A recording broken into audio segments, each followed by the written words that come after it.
Que dice, Y nos vemos bien, nos vemos bien. bueno, señores, Entonces, ahora llegó el que más no, duro. ningún más duro, porque yo no soy ningún Nicolás. Llegó el más duro, señores, de la televisión dominicana. ¿Verdad, Ariel? Sí, ¿cómo se llama? El Cambolque. El youtuber Entra más encima, a ver. reconocido del municipio. Alberto Díaz con su programa. Betty, pero yo no me estoy viendo aquí. Llévatelo para allá lejos. Allá, por allá. Para que nos enfoque. A ver. No, jalo un chin para acá, mira para acá. A ver, un chin más para allá, pégalo a la pared allá. Juan. Para allá. Ahí está bien.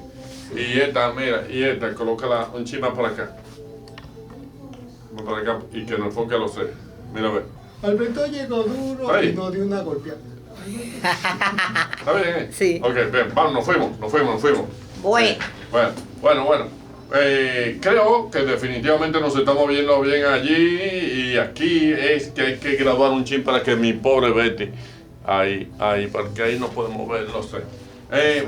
Bueno, señoras y señores, gracias por estar en sintonía con nosotros aquí en Animando la Noche. Ustedes saben que todas las noches estamos con un programa de una media hora, 35 minutos, porque definitivamente a la gente le ha gustado que nosotros le demos calor. Hoy estamos transmitiendo por uno de nuestros canales que tiene unas 4.000 personas, 4.900 personas por ese lado, pero estamos por Facebook y estamos por TikTok. De manera que hay que darle calor también a ese otro canal, que hay que hacer transmisiones en vivo ¿verdad? Para buscar los billullos. Porque si usted no hace horas en vivo, entonces la cosa de daño. Hoy estamos estilo sport, cada quien anda con su tenisito, yo no descanso, y así sucesivamente. Pero chévere todo, porque estamos en nuestra casa y aunque respetamos bien el público, debemos decir definitivamente que nos sentimos cómodos porque echamos el día trabajando. Hablen ustedes, pues. Exacto, sí. Pues sí, está en la hora en que nosotros compartimos con el público, nos ponemos en vivo y como Alberto dijo, transmitiendo por el canal que es el que tiene menos suscriptores, pero nos podemos a trabajar en vivo, sí, para que se dispare y la cosa, claro, se catapulten a donde va a llegar, porque donde quiera que transmite la cadena Alberto Díaz Multimedios es un toque de queda y ya ustedes saben que es conectado todo el mundo, claro que sí. Así es, Ariel, como usted dice, cada noche las personas que se conectan con nosotros en el TikTok, en Facebook, en Instagram, ¿verdad? Siempre ya a las 6 de la tarde me están tirando. Betty, no va al aire. ¿Cómo? Sí, ya nosotros. Pero yo no le hubiera dicho a usted. ¿Cómo va a ser? Sí, hay un muchacho ahí que le dice Miguel. Saludos para ti, mi querido. Miguel. Mi querido público, como yo digo. Miguel, gracias, mi amor. Gracias por siempre tenernos pendiente. Gracias. Qué Betty, bueno. cuando se conecta en TikTok es un boom. Sí. Mira, yo quiero decirle a ustedes que vamos a dividir esto media hora en dos partes. La primera es que, como es la primera ocasión, valga la redundancia, que Ariel entra a Animando la Noche, vamos a hacer un poquitito de historia de nuestras vidas, sí, un poquitito de historia de nuestras vidas, porque esto le puede servir de ejemplo a los jóvenes que vienen subiendo, que deben aprender a conservar amistades, porque es como dice un refrán, no todo el mundo califica para estar en tu entorno de amistad. Hay que saber elegir, seleccionar con quién tú compartes, a quién le tiene confianza, porque la vida está tan complicada que cuando viene a ver los primeros hacedores de delito mediante la traición de amigos que aparecen, tú sabes, desvividos o si no vendidos a sectores dolorosos, a autoridad y ese tipo de cosas, son aquellos que más confianza se tienen. ¿Verdad? Entonces, déjame hacer un poquitito de introducción. Ariel Rodríguez, vamos a decir el nombre completo, aunque a él no le gusta mucho. Ariel Rodríguez Balbuena, ¿verdad? Lo primero es que debo decirle que nosotros, especialmente yo, vengo de una educación un poco tardía porque ustedes saben que en los campos, yo nací en San Francisco de Macorís, provincia de Duarte, y allí en los campos, todo el que vivió en el campo, hijo de padres y madres campesinos, sabe bien claro que esos padres no creían en la educación, no creían en la escuela. Ellos creían en que había que ordeñar la vaca, la chiva, sacarle, comprar la mano de rulo y de plátano y de guineo, y sacar el plantón de yuca y la batata que estaba ahí, ¿verdad? O si no, ir a buscar los charamicos para el monte, porque había que prender, no el anafe porque no existía, ni la estufa porque no existía, sino el fogón de 2 y 3 y hasta 4 hornillas. Ay, qué comida más sabrosa cocinada por esa vía. Pero la educación siempre hace falta en el ciudadano, porque siempre se añora ser un licenciado, un doctor, un ingeniero, etcétera, etcétera, etcétera. Entonces, al emigrar hacia la ciudad capital, me despertó el deseo de la escuela a mí. A diferencia de 11 hermanos más, de 10 hermanos más, que a ellos se les quedó el airecito de no interesarle. Con más tarde, ya entrados los años 80, metidos los 80, que ahí la hermana menor mía ya fallecida, que éramos lo que nos decían los nidales, sí la motivé, la llevé a la escuela. Yo comencé primero estudiando aquí en la zona de Buenos Aires de Herrera, estudiando en la Escuela Popular de Educación Popular Nocturna, ¿verdad? Y luego pasamos a las escuelas radiofónicas Santa María en Las Caobas, y luego ahí aprendí el meneo de cómo se movía esto, y pasé a dirigir, entonces a fundar en el sector de Buenos Aires para todo el país esas escuelas radiofónicas Santa María, donde llegaron muchos estudiantes que me llevaban 3 veces la edad mía. Y era un poco desafiante, era un desafío, porque tú tener estudiantes que te llevaban 3 veces la edad, muchas veces la experiencia de esa gente con relación a tu experiencia, no me refiero a la capacidad intelectual, me refiero a la experiencia de la vida, salían a la luz pública, o sea, se manifestaban cada rato, y tú tenías que tener reserva para responderle a esos adultos que muchos de ellos eran adultos mayores, que tú tenías que estarlos o alfabetizando o educándolo en la educación básica de adultos, así se llama.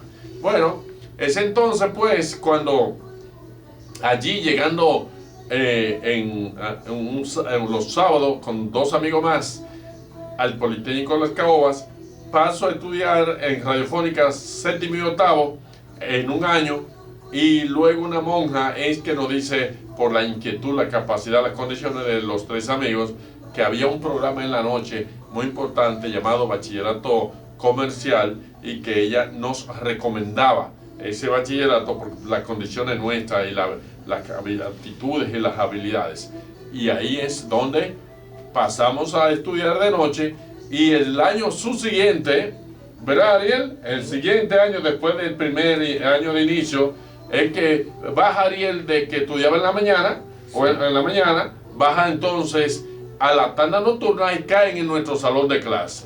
Ahí fue que nos conocimos en el 2º año de ese programa de estudio. Correcto. Bueno, vamos a dejar ahí a que Ariel haga un poco de historia. Ya estamos en el salón de clase. Que Ariel haga un poquito de historia. Ya ahorita Betania hará algunas preguntas relacionadas con el tema, pero es para que esos muchachos que andan ahí, que muchas veces se meten en problemas. Debo decirles a todos que cuando yo pasaba a las 10:30 de la noche de Las Palmas para Buenos Aires, unas bandas que habían ahí, unas pandillas, siempre me recibían con machete en el pecho. ¿Y tú de dónde eres? A otro era que tenía que decirle, no, él es de ahí, de la calle 12, etcétera, etcétera, etcétera, etcétera. De la 12, no, de la Libertador, que ahí fue que yo fui subiendo de tamaño. Vamos a ver, Ariel. Sí, bien, la historia que Alberto está contando, especialmente así mismo fue. Nosotros venimos de una sociedad humilde, unos barrios marginados, que en aquellos tiempos todavía no había asfalto en las calles ni de Las Palmas ni en Buenos Aires. Pero la sociedad era un poco más sana, había una inquietud y un deseo de superación entre los jóvenes de la época. Al mismo tiempo, claro que se convivía con un sector que Alberto Díaz mencionó, que eran los llamados macheteros, que si tú cruzabas por la calle y tú venías de otro barrio, ¿quién eres tú que tú buscas? Tú eres de aquí, tal o cual cosa. Uno se mantenía con un perfil bajo y veían que nosotros no éramos personas de mala costumbre ni ninguna cosa. Bueno, pues había el paso libre para cruzar, pero todo era una expectativa, quién eres tú, tal cosa. Pero todo eso se hacía, tal como Alberto lo está contando, desde Buenos Aires, pasar la zona de Guajimía para llegar al Politécnico a estudiar. Pasar por encima de un puentecito de madera, sí, de mala muerte que temblaba. Exacto. En tiempo de lluvia, y ustedes se imaginan cómo era todo por ahí abajo. Y si la lluvia era fuerte, no había forma de cruzar, había que meterse al agua. Sí. En fin, fueron las peripecias, todo lo que uno empezó a vivir para poder escalar en la vida. Nosotros, hijos de padres pobres, yo vivía en Las Palmas, me pasé para la noche a terminar el bachillerato. En fin, pero un bachillerato que prometía cosas buenas porque uno salía con una especialidad, pero al mismo tiempo era la pela, porque había que nosotros, el que quería estudiar de noche era porque necesitaba trabajar en la mañana. Y así nos las pasamos luchando con todo el ir y todo el venir, que inclusive al finalizar el bachillerato pasaron cosas, una materia que no sabía que correspondía darle en el programa, pero no aparecía, o sea que los profesores nunca la dieron y no aparecía registrada esa asignatura. Y ese fue un pequeño problemita, una piedrecita que fuimos trabajando durante todo el proceso. En fin, nos graduamos y no nos habíamos graduado, pero querían bajarnos de nivel, porque ese problema de la asignatura requería que nos bajáramos, porque el programa acelerado ya lo querían quitar. Íbamos adelantados, pero querían la secretaría que se llevaba en aquel tiempo, que hoy es Ministerio de Educación, quería que pasáramos al bachillerato común, pero eso no se podía, ya nosotros estábamos adelantados. Echamos el pleito para que al final pudiera eso normalizarse y pudimos al fin, después de mucha lucha, lograr el objetivo que fue graduarnos de ese programa de bachillerato comercial. Ese fue una base para uno seguir escalando. A partir de ahí, luego pasó el tiempo, Alberto y yo durante un tiempo volvimos a reencontrarnos, o sea, la amistad, luego de haber salido de la escuela, la amistad continuó ya en otro nivel, siendo estudiantes universitarios. Los programas que coincidíamos, tú estás estudiando educación, yo estaba estudiando comunicación social, luego llegó la oportunidad de hacernos maestros y ese paso lo dimos. En fin, y luego de haber comenzado a trillar el camino de la educación, que fue el camino que yo seguí, ya Alberto tenía más experiencia que yo en esa área, pues le dimos para adelante. Yo conseguí la licenciatura en educación, mención letras, también conseguí el título de locutor profesional en la escuela de Otto Rivera, y así fuimos desarrollando, ¿no? Y compartiendo ideas, compartiendo caminos.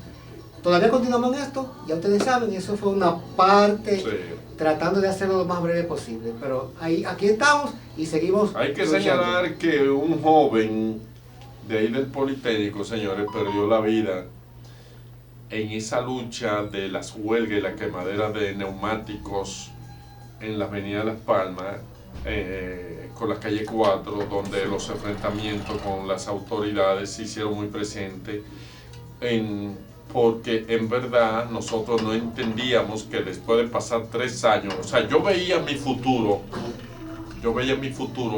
amenazado. Una persona saliendo a las 5 de la tarde, quizá un poquitito menos, para caminar a pie de aquí al Politécnico de Las Caguas todos los días, y que de repente, después que tú llevas ya 3 años recorrido, que vengan a decirte de que ese bachillerato no va a ser aprobado porque había una hora, una media hora más o menos, se llamaba estudio dirigido, que era lo que completaba el pensum, la carga horaria, y que el profesor o la dirección por descuido no la aplicó y querían cargarnos a nosotros el problema. Eso generó muchas dificultades, hasta el punto que todavía terminamos el bachillerato y salimos del Politécnico y se mantenía el estado de duda en nosotros si éramos bachilleros o no. Yo fui uno de los que se presentó en títulos y acreditaciones del Ministerio de Educación buscando a ver si yo aparecía registrado normal y si estaba aprobado como bachiller, hasta que una amiga fue que conseguí ella, me consiguió el diplomita de bachiller ya como a los 2 años, etcétera, etcétera, etcétera, tal vez un poquitito más, y ahí fue que llegó la paz y la tranquilidad, porque digo, ¿cómo desbaratan esto, verdad? Y así sucesivamente. Pero eran momentos difíciles. Yo quiero agregar eso, cuando se sube a la calle 4, por la calle Tercera, era así, ¿verdad? Subiendo. Ariel, para ir a la casa de Ariel, que era doblando hacia la derecha, a mano izquierda en una esquina, un poquito más para allá de la escuela Nazarina, creo que era Nazarina, un chisme más para allá, sí, era así. Se mudó una muchacha, una mujer de unos 28 años, que la conocimos en el patio de mi casa en la calle Libertador y que compartimos. Ella se involucró con un tipo que ella lo conoció en esos andares del motoconchismo, que eran los primeros inicios del motoconchismo. Encontrar un motoconcho aquí era un poco raro, porque era un tipo de negocio que se estaba metiendo al pasito. Recuerdo que yo en el año 85 saqué un motorcito Honda 50 en la avenida Palma financiado. El motor en su totalidad que costaba 2.700 pesos, no, 2.250, y yo lo saqué, creo que fueron como algunos 40 pesos. Y había que pagar una tontería, 25 pesos mensuales, pero se me hizo difícil pagar los 25 pesos mensuales. El asunto fue que tuve que traspasárselo a un señor llamado Tiburcio Marrero, fallecido ya, el presidente de la Defensa Civil en el sector de Buenos Aires. Y y cuando yo intenté ser motoconchista, que un muchacho me aborda en la México, me dice, llévame allá abajo al tanque, espérame ahí, y luego me aborda de nuevo y me dice, llévame ahora a la Colón, por allá por la calle Sol, y cuando me dice, aquí llegué, y me está pasando el pago, cuando veo que son 25 centavos, y esto, me dice, ¿cómo que esto? ¿Y cuánto tú crees que cobran los motoconchistas? Yo le dije, hermano, quédese con sus 25 centavos, yo no soy para esta pendeja, yo no voy a dar tanta vuelta por 25 cheles, le dije yo, ¿verdad? Y solté eso, o sea, que yo no califiqué para ese tipo de actividad. Entonces ella se consiguió, tuvo un roce con un muchacho de eso que no era tan buena gente. Él era hijo de un sargento de la Policía Nacional, pero no era tan buena gente.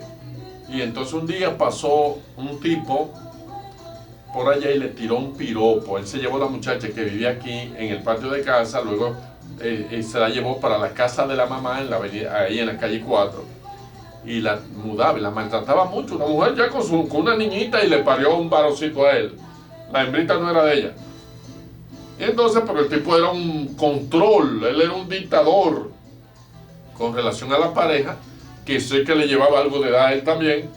Y entonces pasa un joven y le tira un piropo, porque la mujer se veía bien, una piernota, una azul, se veía bien, hay que admitirlo, una muchacha de acto mayor del rey. Y entonces el tipo se le espanta, el tiguerón que se la llevó, y el otro se le alarma y le da una estocada por aquí, por uno de los glúteos. ¿Qué pasa? Cuando el muchacho va a la casa, resulta que era hijo de otro militar, y allá para acá vino la patrulla, se lleva el tipo preso y va a parar a La Victoria. Allí en La Victoria se armó un motín pagado. La gente tiene que saber que eso se hace. Se armó un motín pagado por el papá del herido, que tenía más rango que el otro, y el tipo, el agresor, perdió la vida ya en el motín. ¿Qué cosa, no? Solamente él perdió la vida. Bien, se quedó la muchacha viuda.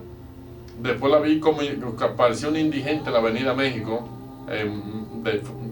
pasándola de Caín se le murió la hembrita, ya con 6 años de edad, y quedaba el varoncito y pasó la de Caín. Todo eso se vio.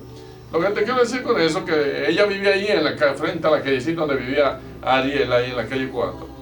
Y todo esto lo contamos porque la gente cree, nos ve hoy con un nombrecito, nos ve hoy que el licenciado Ariel Rodríguez o el doctor Alberto Díaz, y la gente cree que venimos de la metáfora allá arriba, de la Vía Láctea, la galaxia, que caímos como puestos, y no sabe la cantidad de veces que tuvimos que hacer madrugada el grupito estudiando en la cocina de mi casa, no le podíamos prender la luz, encender la luz en la sala a mi mamá porque nos reclamaba y nos íbamos a la cocina ahí a hacer tarea o citarnos para la cancha del Politécnico para remontarnos allí para que cada quien aportara y hacer algunas que otras cosas. Ahora, es bueno señalar, señores, que nosotros éramos muy exigentes.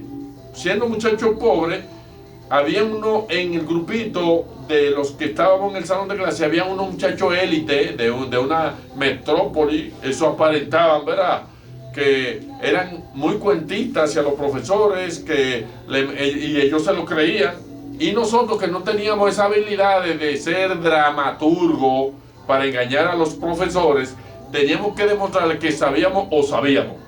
Había que fajarse y con toda la miseria de que no aparecía alguien que te comprara un libro o que te facilitara algo, teníamos que ingeniárnosla para poder hacer las tareas de unos libros que eran costosísimos en un bachillerato comercial donde tú decir en aquel tiempo que un libro te costaba 15 pesos o 10 o 5 era un dolor, un súper dolor de cabeza que no era tan fácil lograr, especialmente esos libros de contabilidad, lo de principio básico de comercio, lo de mecanografía, etcétera, etcétera. Matemática vocacional para el comercio, legislación mercantil, sí. Y por ahí contabilidad hasta el siglo XX. Sí, sí, especialmente caro los de tapa gruesa, sí. Eso era más duro, porque habían libros ahí como el de matemática mercantilera, matemática para el comercio, que tenía la tapa sencilla, sí. de cartonitis, sí, sí. Y eso era un poco más barato que el de tapa dura, ¿verdad? Que siempre ha sido así en la vida. Y entonces, pero de ahí venimos. Ahora, ¿de cuándo estamos hablando? Bueno. Estamos hablando de que nos conocí. Yo entré al Politécnico en 1982 y en el 83 nos conocimos Ariel y yo. Del 83, señores, al año 2026, ¿cuántos años hacen? 39 años. 39 años. Construir una amistad de 39 años, donde nosotros, por ejemplo, cuando Ariel y yo nos conocimos, yo tenía los cabellos por aquí, estilo Pochi Familia, un saxo por aquí, con la punta de cotorra que me llegaba por aquí, ¿verdad? Con una juventud expresa de unos muchachos de 18 y algo de años, ¿verdad? Y que a Ariel se le veía ese carajito explotado, desbaratado, descacarado, y que nosotros no buscábamos, si privaba Enriquito, no caía dentro del corito de nosotros. Tenían que ser humildes. ¿Cuáles eran esos muchachos? A principio, antes de Ariel llegar, estaba José Paulino, que hoy día vive en España. Estaba José, el hermano de Ramón Asensio Tanocao, ¿verdad? Y estaba Victoriano Álvarez.